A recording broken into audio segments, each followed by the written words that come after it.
E aí a gente passa agora nessa página e fala do Buck. O Buck foi criado quando o Buck, cara? Ele foi criado junto com o Capitão América, né? Em 1941, saiu na revista número 1 do Capitão América. Vai fazer 80 anos, acho que vai fazer 80 anos esse ano. Junto com o Capitão América. É um personagem também da velha guarda, criado por Joe Simon e Jack Kirby, né? E, assim, saiu naquela revista com naquela capa emblemática, que tem o Capitão América socando o nazista, o Hitler, no caso, o nazista, que esteja no inferno agora. E, assim, ele era um personagem que, quando ele era tipo uma mascote do exército, não sei como isso aconteceu, eu sei que o pai dele morreu na guerra, ele foi levado pro exército para ser uma mascote, e ele descobre a experiência que estão fazendo com o Capitão América, eles descobrem que o Steve Rogers é um Capitão América, e eles começam a fazer dupla, né, com o tempo. Alguns anos depois, ele simplesmente aí muda um pouquinho a história, dizendo que ele é um cara treinado e fazia serviços sujos que o Capitão América não fazia. Exato. Então começou essas pequenas mudanças. Passaram-se mais na década de 60, já quando o Stan Lee, isso era no tempo da Timely, né? Tá, mas olha só, vamos lá. Você falou sobre a forma como ele sumiu, né? Ele sumiu junto com o Capitão, também. Não, pois é. Não, é só explicar isso na história cronológica, né? Dentro do universo canônico da Marvel, né? Eu tô falando da história real, né? Porque na década de 60, quando o Stan Lee retomou, aí já chamava Marvel, né? Isso era a época da Timely, como a Marvel era conhecida. Era a Timely Comics. Quando o Stan Lee retomou os personagens, esse personagem ficou sumido por um tempo. Então ele fez uma história que justamente de que ele tinha, junto numa missão com o Capitão América, sumido no mar com o Capitão América. Virou cânone também durante muito tempo. Ele ficou desaparecido no mar, ele ficou morto, né? Ele estava morto, e o Capitão América foi descoberto pelos Vingadores, né, na década de 60. O Stan Lee fez isso justamente para justificar o sumiço do Buck. Aí veio o Buck, né, que mudou essa história era um cânone, tipo a morte de Gwen Stacy, que o Gwen Stacy, o Tio Ben, era um personagem que a gente nunca imaginava que voltaria à vida. E ele fez um trabalho maravilhoso, o Buck, trazendo o Buck com uma história fabulosa.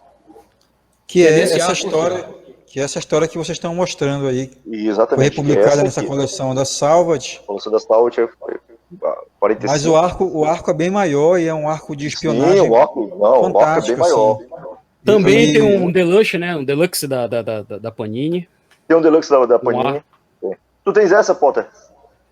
Eu tenho a da Salvat, eu não tenho a da Panini. Mas eu tenho ela toda mensal, cara. Esse arco todinho, ele saiu... Eu tenho mensal também. Ele saiu das revistas dos Vingadores. Vou já mostrar depois pra vocês algumas histórias interessantes aqui sobre essa saga. Porque no final da Guerra Civil, nos quadrinhos, tá, pessoal? Não confundir com o filme. No final da Guerra Secreta nos quadrinhos, apenas relembrando, o Capitão América morre, ele é assassinado, né? No dia do julgamento dele. Porque o que acontece, né? Nesse ponto é similar ao que aconteceu no cinema. Junta a equipe dos Vingadores do Homem de Ferro, que é pró-registro, e a do Capitão América, que é anti-registro de super-heróis pelo governo. Ao final da batalha, o Capitão América se rende. E quando ele se rende, obviamente, ele vai ser julgado pelos crimes, né, que em teoria ele cometeu. E na subida da escadaria, ele é assassinado. Nesse interim, ele já tinha encontrado e recuperado, né, o Soldado Invernal, o Buck. Porque a história toda acontece em paralelo. Tudo que a gente está falando aqui está acontecendo ao mesmo tempo, né? E isso, é onde nós estamos. Não contou ainda, não contou como que aconteceu, os soviéticos, né, quando ele caiu Isso. Nesse ponto se assemelha demais, cara. Se assemelha demais com a origem do cinema, né? Quem viu os filmes e tudo mais é basicamente igual, porque é basicamente a Hydra resgatando o soldado e transformando ele praticamente num robô assassino, né? Numa máquina de matar. Eles descongelavam, por isso que o nome é Soldado Invernal, né? Toda vez que eles precisavam. No cinema foi a Hydra, né? No cinema... Não, mas eu acho que nos quadrinhos também foi, não foi, Ale? Nos quadrinhos foi os soviéticos. Exato.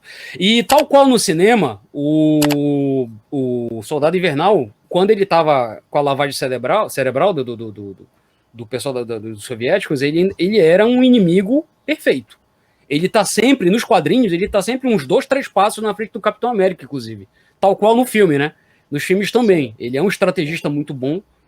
E ele tá sempre 2, 3 passos do Capitão América. Tanto que essa saga, ela durou quase um ano, não é? A saga do Soldado Invernal, ela durou quase 2 edições. Até o Capitão América finalmente descobrir a verdadeira identidade do Buck e conseguir trazê-lo de volta, usando um cubo cósmico, inclusive. Sim, foi. É assim que ele consegue reverter um pouco da lavagem cerebral que foi feita no Buck. Ele usa o cubo cósmico, que nos quadrinhos, que no cinema é o Tesseract, né? Tesseract, é. Então aí é meio parecido também, né? Meio parecido pelo fato de o Buck, ele não se lembra quem ele é. Quando ele é resgatado, a memória dele. O que eles fazem? Na época que eles resgatam o Buck, eles descobrem o Buck, que aparece também sem braço, não aparece com braço.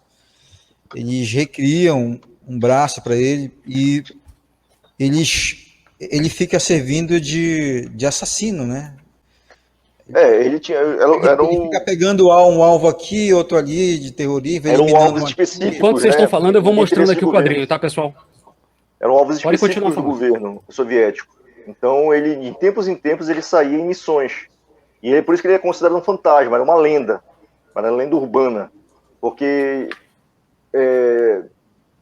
eram décadas que ele surgia de uma missão para outra. Então, quando pegava a imagem deles, as pessoas ficavam espantadas. Como é que pode ser a mesma pessoa durante tanto tempo? Então ele virou tipo um fantasma, né? Ele era considerado um fantasma. E assim, essas missões aí, eles chamavam para missão, depois colocavam ele de novo em animação suspensa. Exatamente. E aí, tanto eles questionavam, quando o pessoal da SHIELD, né, que pegou as fotos dele, captura de imagens do assassino, eles viam sempre que o cara não tinha envelhecido nada, passavam-se décadas. Isso. E o cara não tinha envelhecido, é porque ele era utilizado como assassino, depois ele era colocado de novo em animação suspensa. Olha aqui, a cena que eu falei para vocês. E aí ele não envelhecia. Não envelhecia. É tipo o Potter, cara, que não envelhece quase, né? O Potter. Olha aqui ele usando o cubo cósmico para desfazer um pouco do estrago, né, que fizeram na cabeça do Buck. Quando eles tocam ao mesmo tempo no cubo, o Capitão faz ele se lembrar do passado dele todinho. E o Buck também assume, né, o escudo do Capitão América, né, Potter? Exatamente. O que nos leva imediatamente, né, à morte do Capitão América e à busca, né, primeiro pelo corpo dele, para ter certeza. Isso aqui a revista foi quando saiu na revista mensal, pessoal. Essa aqui que eu tenho. Cara, a gente estava até conversando, né, Alê, sobre a arte do Steve Epting. Eu sempre achei ele muito melhor capista do que fazendo a arte interna. Cara, as capas dele... Não gostei muito da arte dele, não. Agora, internamente, ela não tem esse mesmo acabamento, né, cara? Aí ela não fica com esse mesmo... Aí tá aqui, olha. Tanto que, e tudo isso, pessoal, é fácil de encontrar. Tanto saiu essa saga toda, esse arco todo, né? Dele indo atrás do... Primeiro, o que acontece? Quando o Capitão América ele é morto, primeiro vão ter certeza de que ele realmente morreu, né? Que nos leva a uma leitura complementar que é bem interessante, o que eu acho que vai ser abordado na série também. Isso aqui também saiu encadernado, tá, pessoal? Eu acho que tanto pela Salvat quanto pela Panini. Eu tô com ela aqui, Potter. Você tá com ela aí, meu amigo? Tô com ela aqui. Cara, isso aqui é muito bacana, cara. Principalmente porque mostra que após a morte do Capitão América, essa saga aqui, ela mostra os heróis lidando, né, com o luto, né, da morte do seu maior herói, né? Que o Capitão América, ele é o Superman, vamos dizer assim, da Marvel. Então, e nesse processo, o Homem de Ferro, ele busca alguém que possa, principalmente, primeiro, vestir o uniforme, mas acima de tudo, manipular o escudo, né, cara? Que é difícil você fazer aquele ping-pong que o Capitão América faz com o escudo de fazer o bate-volta. E ele encontra, entre os pretendentes aqui, o primeiro nome é justamente o Gavião Arqueiro. Que coisa bacana, cara. Pô, seria legal ver de repente o Gavião fazendo uma ponta na série, né, pessoal? Recebendo de repente esse convite. Já pensou? Eu acho que não aparece, não. Eu também acho que não. Tu falas que a morte de uma lenda, Potter, é porque justamente são histórias concomitantes, né? Enquanto tá rolando o Soldado Invernal, mais ou menos, mesmo as histórias estão indo pro mesmo lado, né? Tem a Guerra Civil. Indo pro e mesmo tal. lado. O que é que acontece aí, pessoal? Nessa saga, nessa revista que eu mostrei para vocês aqui agorinha, e é justamente, se você reparar, olha só, já começaram a fazer justamente a dupla. Com a morte do Capitão, o Buck e o Falcão, eles se unem primeiro para saber realmente ter a certeza da certeza da morte. Depois, quem foi que matou? E é outra saga de espionagem, né, muito bem conduzida pelo Brubaker, até você descobrir como foi que o Capitão América morreu. E o mais interessante é que nessa busca pelo assassino e tudo mais, é que o Buck vai receber o convite. Né, primeiro ele vai tentar. Ele entra no porta-aviões da Shield. Eu não sei se é no porta-aviões. Eu acho que é na Torre dos Vingadores. E rouba o escudo do Homem de Ferro e da Viúva Negra. Com base nisso, ele vai atrás dos verdadeiros assassinos e tudo, e ele se alia ao Homem de Ferro, que lê uma carta deixada pelo Capitão América para o Homem de Ferro, justamente pedindo para ele continuar cuidando do seu amigo, do Buck, né? E, com base nisso, também manter viva a lenda do Capitão América. E o Homem de Ferro une isso, ou seja, a ideia de transformar o Buck no próximo Capitão América, ela parte do Homem de Ferro. Isso também surgiu aqui, também na revista mensal. E se você reparar, olha só, em paralelo já estava acontecendo o quê? A Invasão Secreta. Invasão Secreta, exatamente. E Potter, e logo depois ele morre, o Buck, né? Numa saga, a saga Sem Medo, né? Isso, o Pecado é uma... Cara, demora um pouquinho, porque tem a Invasão Secreta, depois vai ter da Invasão Secreta, tem o Reinado Sombrio. Reinado Sombrio, em que ele já é ele continua sendo o Capitão América durante toda essa saga. Cara, que uniforme bacana, cara. E se eu não me engano, eu acho que isso foi o conceito visual desse uniforme foi do Alex Ross. Quem desenvolveu o conceito desse novo uniforme?